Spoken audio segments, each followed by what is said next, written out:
Hey everybody, Father Mike. Today's Thursday in the octave of Easter, and we're continuing to work our way through the resurrection experience of Jesus in Luke's Gospel and his first appearances to his disciples. And today's story recounts how those who had met him on the road to Emmaus are discussing and processing the experience with their friends, with their other disciples.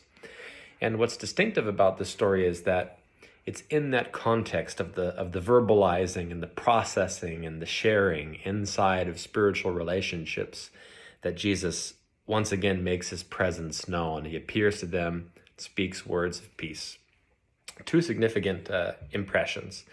One, Jesus makes the point, as he'll do a number of times in these stories, that he has flesh and bones and he still has holes in his hands, that the resurrection is a bodily experience. And this is reiterating the central Christian faith claim that Jesus' resurrection from the dead is not a metaphor and it's not a myth. The claim is a radical one, that he has been raised in his body from the dead, and that the rawness and the clarity of that claim is emphasized in the story by his eating in their presence and touching them and being touched by them.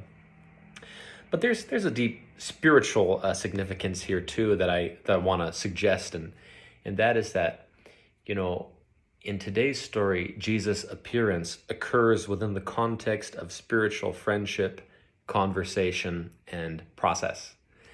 I do spiritual direction counseling, and whether I'm seeking that direction myself or trying to accompany somebody, but I've often found that it's in the process of the dialogue that the clarity comes.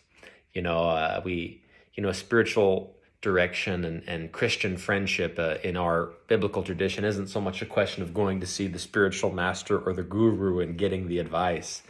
It's a relationship that creates a sacred space inside of which the Lord can make his presence known.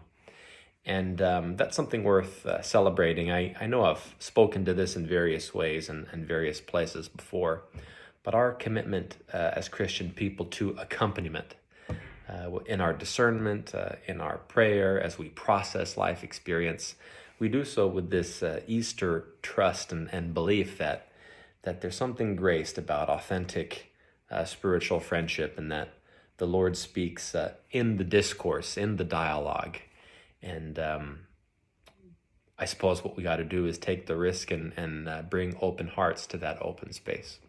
God bless.